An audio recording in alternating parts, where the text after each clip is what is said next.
Judas Iscariot, the man who betrays Jesus in the most infamous act of treachery ever. Judas is the embodiment of all wickedness. The most villainous person in human history. Evil, demonic, the lowest of the low. Now, new evidence rewrites the story of Jesus and Judas. A lost book of secret knowledge, condemned as heresy 1,800 years ago. It's just horrific, a terrifying scene. Can fresh clues help reveal the true meaning of the Gospel of Judas?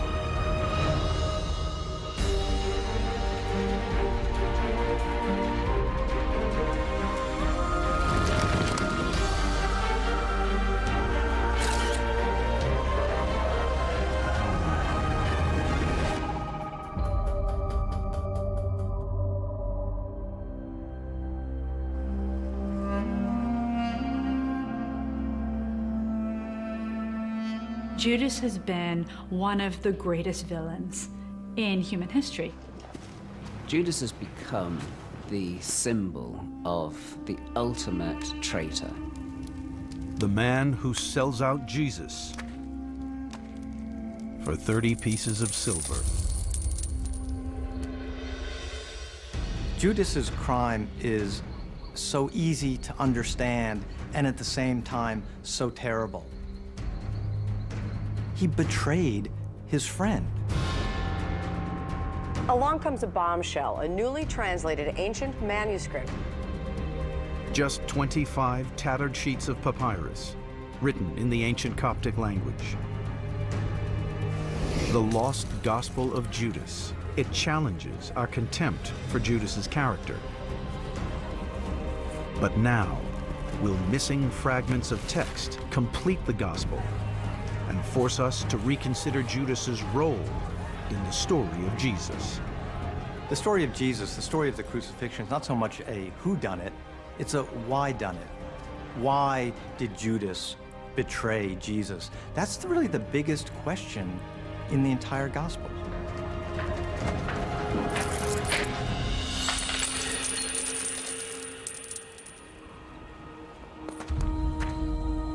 In the New Testament Gospels, Jesus starts his mission traveling through Galilee and Judea, gathering followers.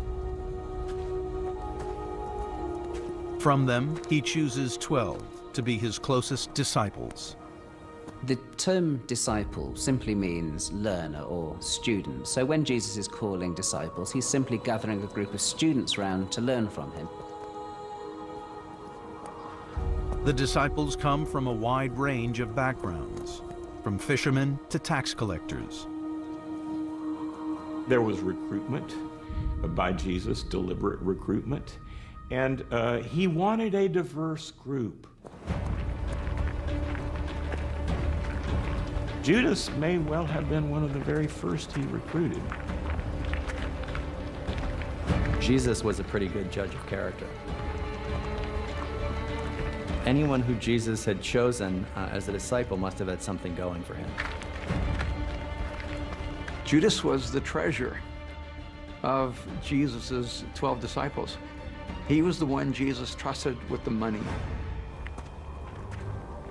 Jesus saw in Judas the kind of man that he wanted to be his follower.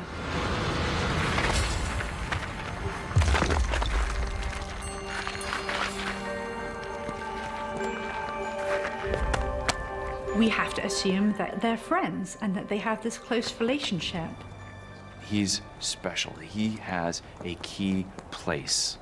And yet, something's going to happen in Judas that's going to lead him to fall away from Jesus and to lose faith in Jesus and ultimately to betray Jesus. The New Testament Gospels tell of a critical moment here, 2 miles outside Jerusalem. The village of Bethany is named in the Gospels as the place where Jesus stayed during the last week of his life.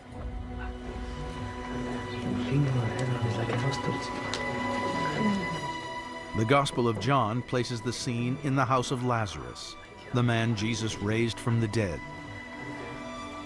Just a few days before his crucifixion, a woman came to Jesus and anointed his feet with expensive ointments and perfumes. Mary anoints Jesus with pistic nard. It's the Chanel No. 5 of antiquity, and she uses a whole pot of it, a whole year's worth of a day laborer's wages. People who saw it were scandalized. They were shocked. None more so than the group's treasurer, Judas. Why was the ointment wasted in this way? Leave her alone! Jesus has been preaching this message about the poor and ministering to them and giving away your coat, and now all of a sudden, he's going to let this woman pour a huge amount of money's worth of perfume on him. This ointment could have been sold for more than 300 denarii and given to the poor. Sort of one set of rules for the disciples and a different set of rules for Jesus. We can see why this event would upset Judas. This was a big turning point for Judas, because immediately after he sees this anointing, he goes to the authorities and says, "I will betray Jesus to you." But the following day, Judas is back at Jesus' side as they make a momentous entry into Jerusalem for the Passover. The Passover festival is a week-long festival in which Jews recall their exodus from Egypt.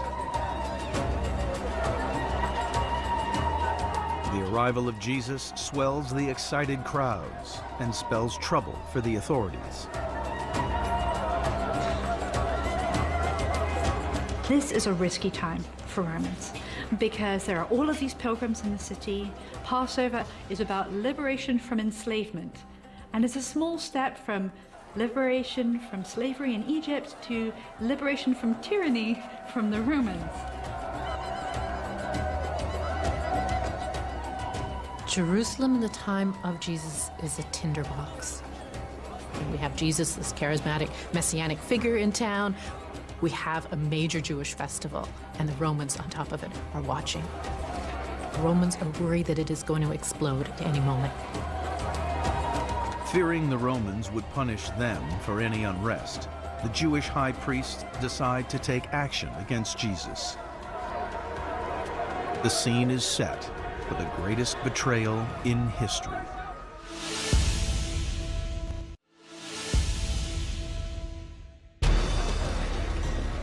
Judas Iscariot, the man who betrays Jesus.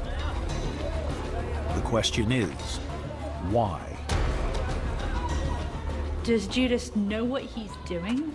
Does Judas resent Jesus? Or is he just disillusioned? Or is he just confused? We don't know what made Judas do what he did. I can imagine a lot of different motives. In the Gospel of Matthew, Judas betrays Jesus for 30 pieces of silver. For me, greed doesn't work as a motive because Judas spent the last 1 to 3 years traipsing around the Judean desert and Galilee, presumably for no money. So why is this person all of a sudden greedy? So what else would drive Judas to double-cross Jesus? I am with Jesus of Nazareth and can bring him to you.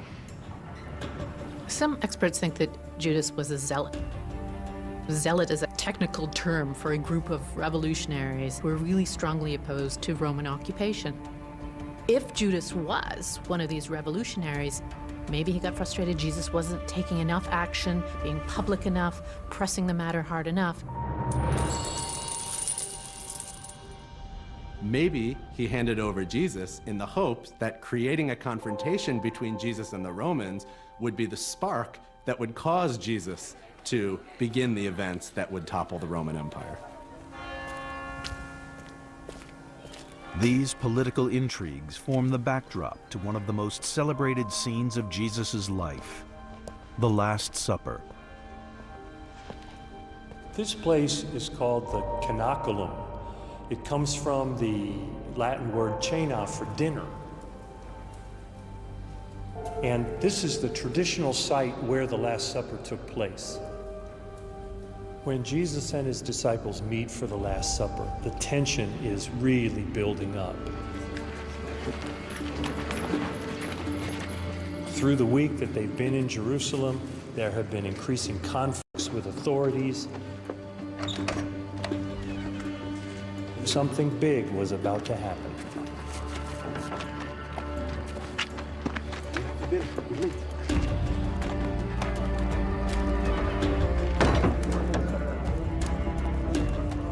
I think there's a real sense of foreboding at the Last Supper, the way that it's portrayed in the Gospels.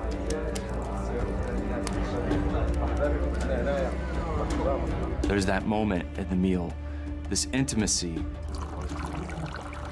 To eat a meal with somebody is to be family with them. Jesus announces that one of you, one of the 12, will betray me.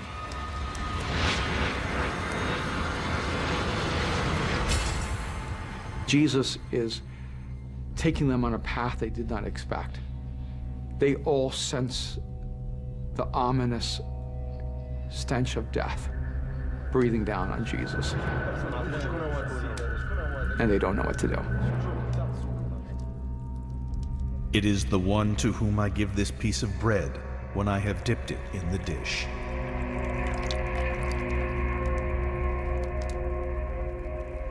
It's Judas who is identified as the one who would betray him.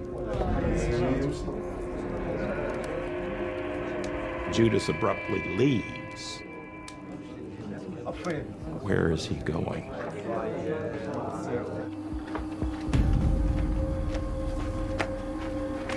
Here you have the Last Supper. You have the Garden of Gethsemane. And it's like an endless night. While the disciples sleep, Jesus spends the night in prayer.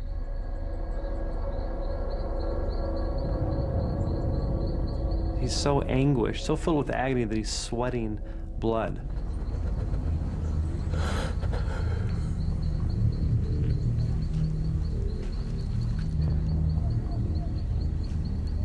The one I kissed will be the man. Arrest him and lead him away.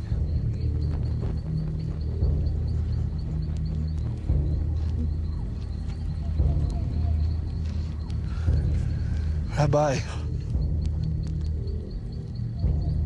Judas walks up to Jesus and does the most loving thing on the outside, and it was the most hateful thing on the inside. He kisses him.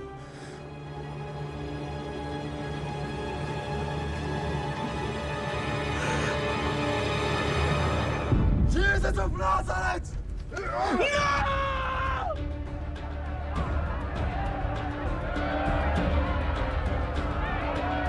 Judas is responsible for the ultimate act of wickedness, betraying an innocent Jesus.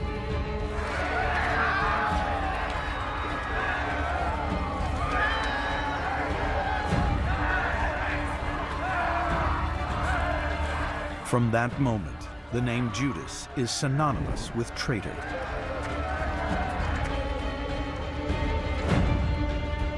But nearly 2 millennia later, a new version of this shameful story emerges. The lost gospel of Judas. It casts a different light on this despicable act.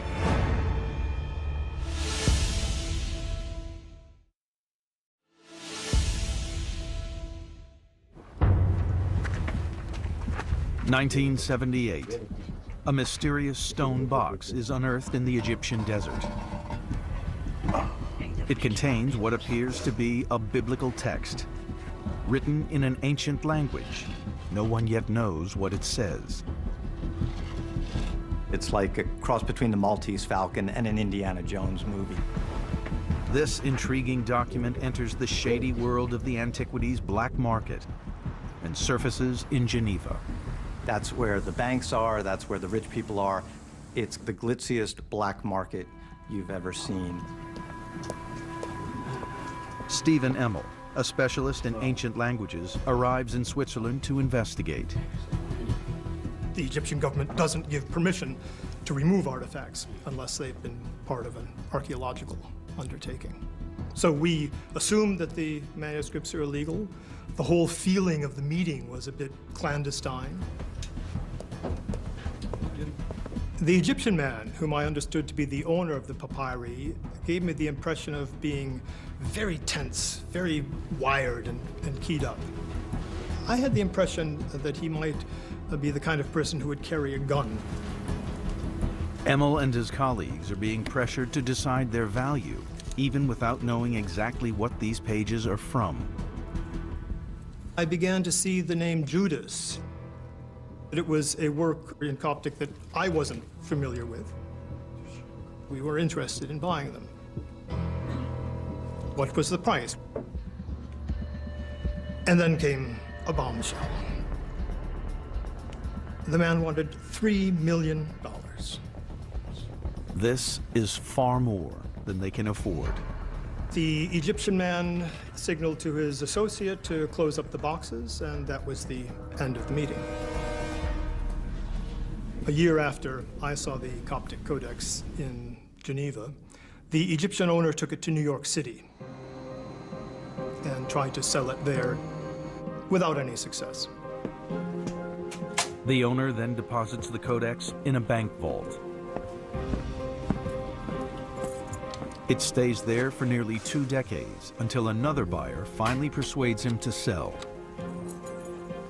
Here I am, opening again that safe. All the pages were glued together, and fragments of the pages were floating around. Still uncertain what the manuscript is, Chakos takes it to Yale. They say, do you know what you have here?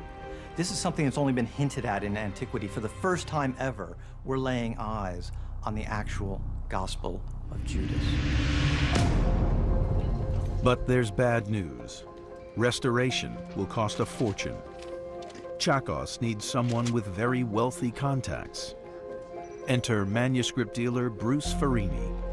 I was told that Bruce Farini was a very reputable manuscript dealer and that he had Bill Gates as a client. That sounded good. Seeing the chance to make a quick profit, Farini decides to buy the manuscript himself and sell it on. Farini writes 2 checks total of $2.5 million for the Gospel of Judas. And they bounce. Chakos needs to reclaim her property. Farini has the documents, he's got the papyrus, and what does he do with it? He puts it in a bag in the freezer. This is, in fact, recommended treatment sometimes for books, manuscripts made out of paper, but it's not conservation treatment for papyrus. But he did even something worse. He took pages from under the book, put them on top of it to make it look presentable to a potential client. By shuffling these pages, it made a huge headache. To save the Gospel of Judas, Chakos enlists the help of an expert conservator in Switzerland, who begins a painstaking reconstruction. They've got to restore it, but then they've also got to authenticate it. Does anybody know this is real? Does anybody know if this is a fraud or a fake? The Gospel needs to be dated to the early Christian era to prove it is not a modern forgery. They do carbon-14 testing on the papyrus, it comes back as ancient. They do the testing on the ink, that comes back as ancient as well.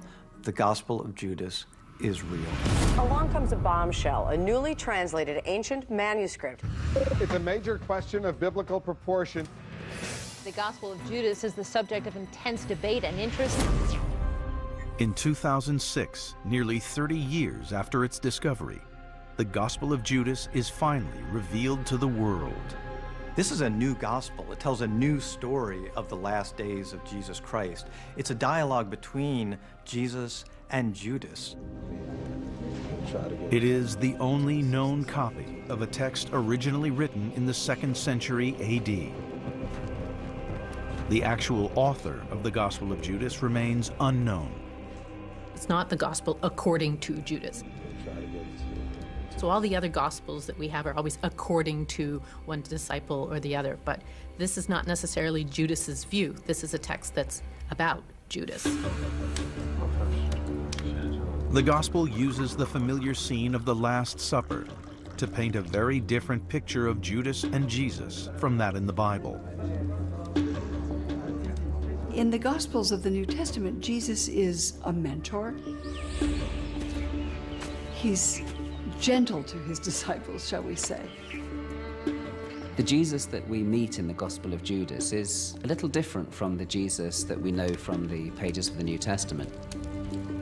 He's a much more mysterious character who speaks in riddles that are so difficult to understand that a lot of the time we're left scratching our heads when we read it. Let the strong one among you bring forth the perfect human. But the character of Judas is also completely different. The other disciples fail to understand Jesus, and only Judas has the courage to stand up and speak to him. I know who you are, and whence you have come, and I am not worthy to utter the name of the one who has sent you. Judas is singled out as the one disciple with whom Jesus feels he can speak openly. Judas understands. He'll take Judas aside and explain to him cosmology, his own fate, and the role that Judas is going to play in human history. This lost gospel appears to give a new explanation of the betrayal of Jesus and exonerate the man reviled throughout history, Judas Iscariot.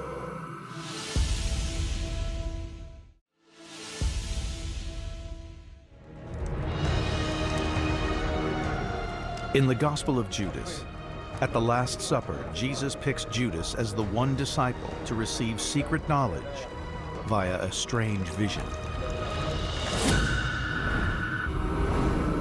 Master! Suddenly, they're in a cloud, a luminous, radiant place. I have seen a great vision.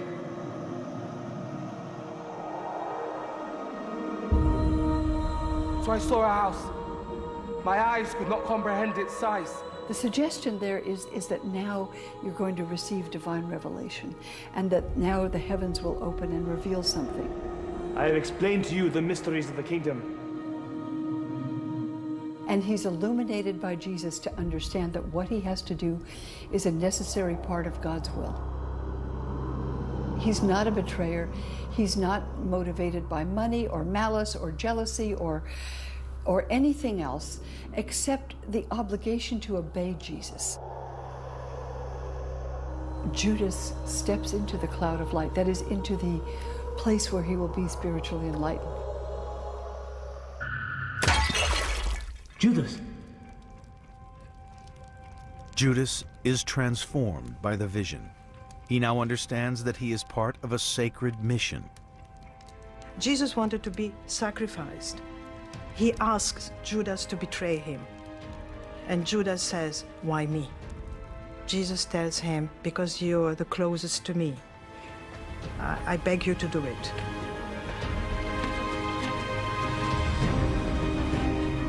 He understands what's happening. He's helping Jesus. He knows that because of what he has to do, he's going to be hated forever. Judas is doing what Jesus wants him to do. Look, God sent Jesus to die for the sins of mankind. Someone has to betray him. Someone has to fulfill this mission. Jesus is saying, I have to die on the cross in order to do what I was sent here to do. Judas was not the evil figure, this nasty traitor that we've often depicted him as in the history of Christianity. Judas, the quintessential traitor, is actually the hero. This is hugely shocking. It's stunning.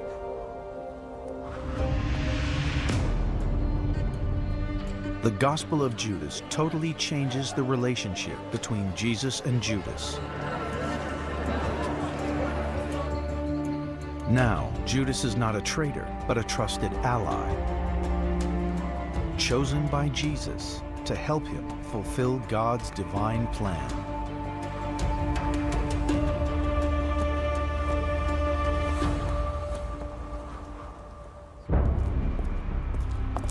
Then, in 2007, another biblical scholar starts to doubt this interpretation. I began to do my own work translating the Gospel of Judas. And what I began noticing is that there were certain selections of words in translation that didn't reflect the actual Coptic language.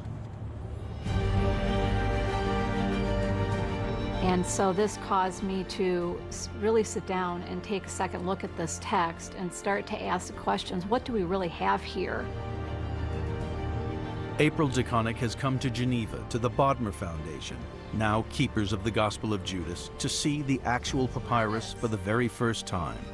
Oh my gosh, look at that. Just as Judas is finally being rehabilitated, April DeConnick takes a look at this papyrus and finds, wait a minute, it's not saying what we think it is saying. So there are mistakes in the translation from the very first page, in fact, the very first line. There were certain word choices that were being made, and there were certain reconstructions of holes in the manuscript that were being made that didn't reflect what I saw there. DeConnick re-examines a key moment in the lost gospel, when Judas receives his vision. Master! The biggest problem, I think, in the original translation was this line here. So in the Coptic here, Jesus calls Judas the 13th daimon. And daimon was translated in the original translation with the word spirit. You 13th spirit! Why do you try so hard? But in fact, this word means demon. This single word changes the whole interpretation. I have seen a great vision. You 13th demon.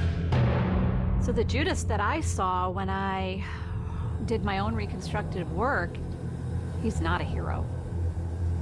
Judas is a fallen angel. He's a demon.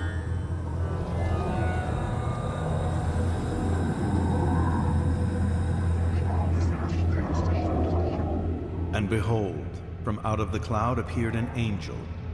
Fire spews forth from his face, and his likeness is defiled with blood. In April DeConnick's translation, he's not only evil, he's the most evil.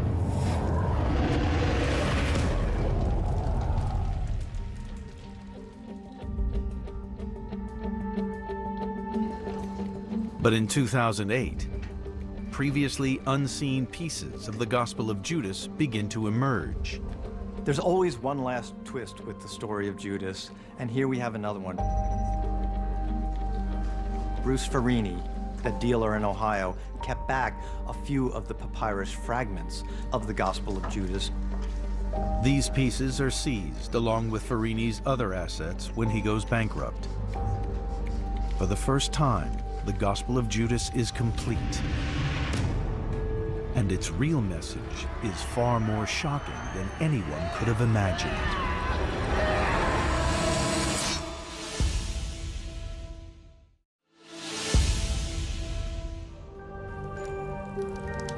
The betrayal of Jesus is one of the most infamous crimes in history.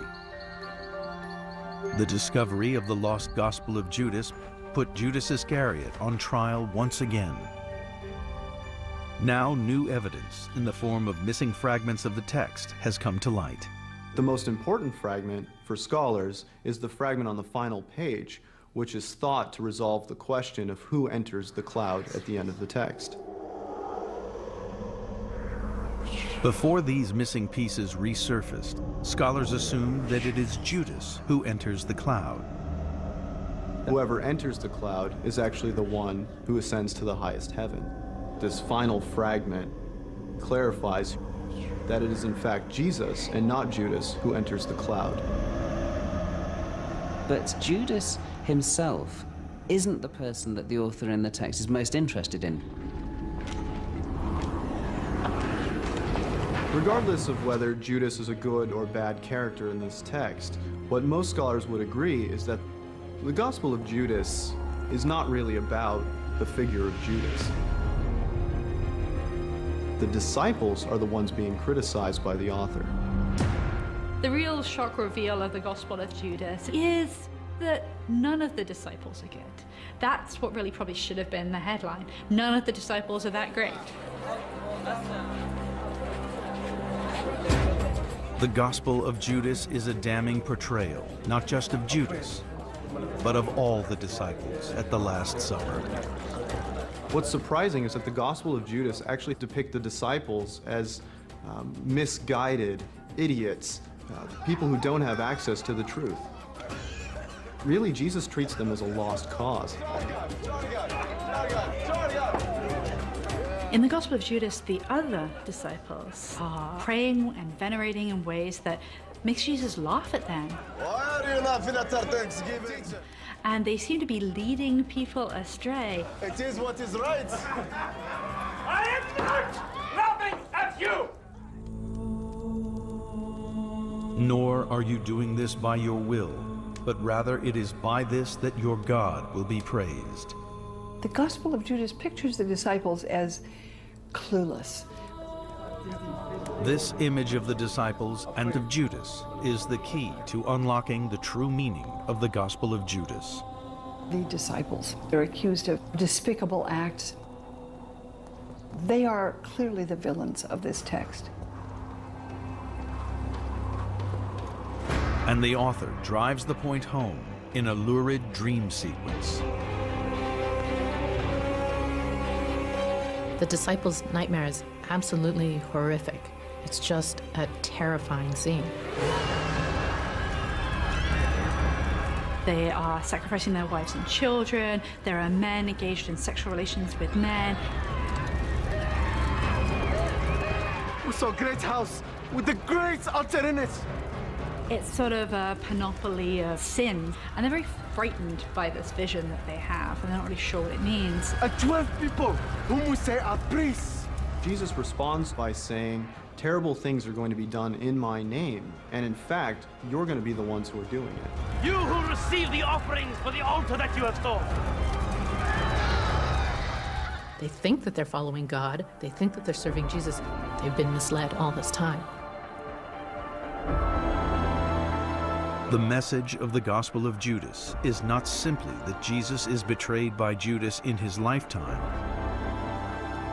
but that his teachings are being betrayed after his death. The author of the Gospel of Judas is angry, but he's not angry at the events that transpired in the first century between Jesus and Judas. He's angry at church leaders in the second century.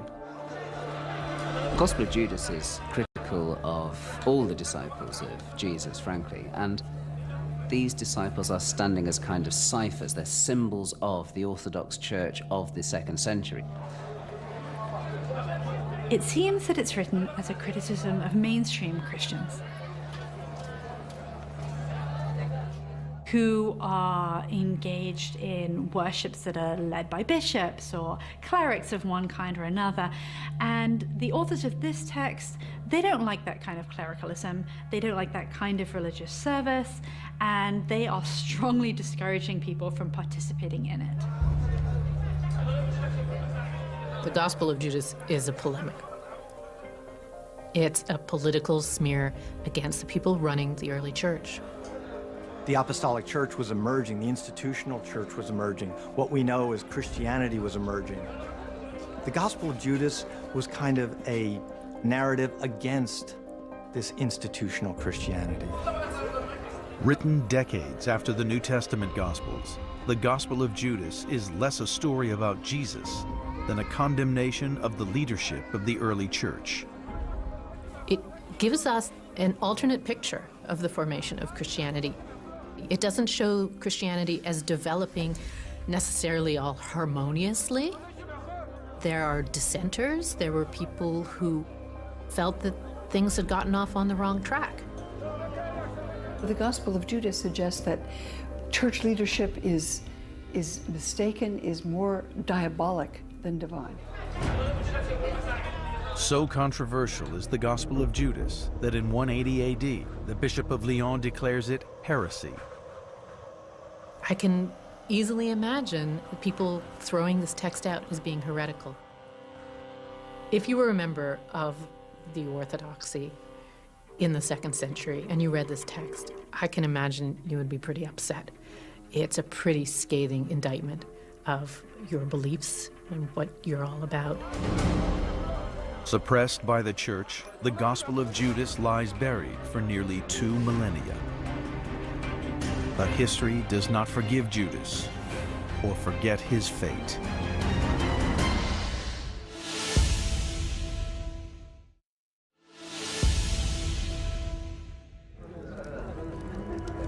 The newly decoded Gospel of Judas is more than just the story of the most infamous disciple. Why then is it called the Gospel of Judas at all? The author of the Gospel of Judas chose Judas as the leading figure in the text because Judas was a notorious figure. He was an attention getter in antiquity as he is today. Anyone who would choose to write a Gospel of Judas was certainly making a conscious decision to pick a figure who wasn't accepted by the Orthodox Church. The Judas character in the Gospel of Judas is not a great deal different from Judas as we see him on the pages of the New Testament. Judas has always been a complicated character. Ambiguity around Judas and the fascination has always been there. There's no way that the gospel writers would have made up a character in Jesus' inner circle who would have betrayed Jesus. He's not just kind of a mythical person. Judas obviously is someone who's going through a lot of conflict. He's a real person with real emotions. He's a person who had great hopes in Jesus. Those hopes were dashed. He colossally overreacted. And so he leads the Jewish authorities to Jesus in the Garden of Gethsemane. But that's not the end of the story. We don't really know what happens to Judas after he betrays Jesus. Does he follow Jesus through the trial scenes just to see what happens? Does he see Pilate condemn him to die? Does he perhaps watch the flogging and have to feel the reality of what he's done? When it becomes clear that they're not just going to do away with Jesus, but they're going to publicly shame him on a cross. Judas apparently had second thoughts. After Jesus was condemned, there had to have been a part of him that did feel remorse. Judas clearly feels guilty after he's done this thing. We see a lot of his conscience. I have sinned by betraying innocent blood. He takes the money and he throws it back. It's this blood money, and he doesn't want to get his hands dirty with it. There's something terrifying about Judas, that you can be doing so well and then make a mistake from which you can never come back.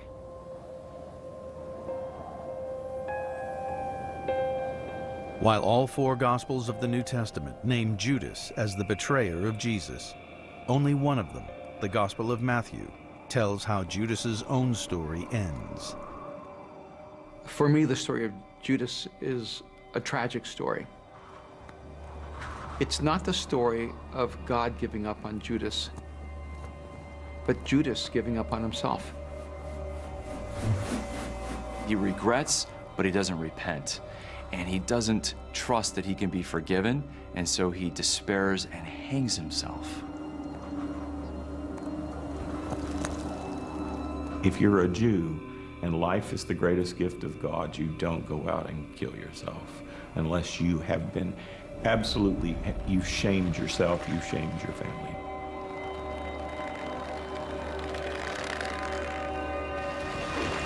Judas is probably history's most tragic figure, the person who betrays the sinless Son of God and then commits suicide, Judas.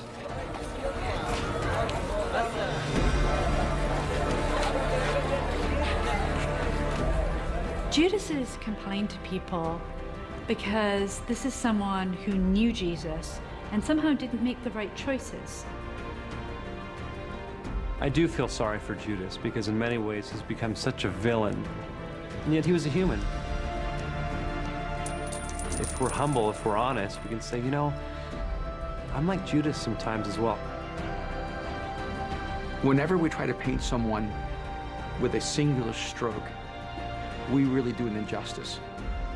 When we try to paint Judas as if he's only evil, we don't see in him what Jesus saw in him. And if we see him as a monster, I think we lose the sense of humanity.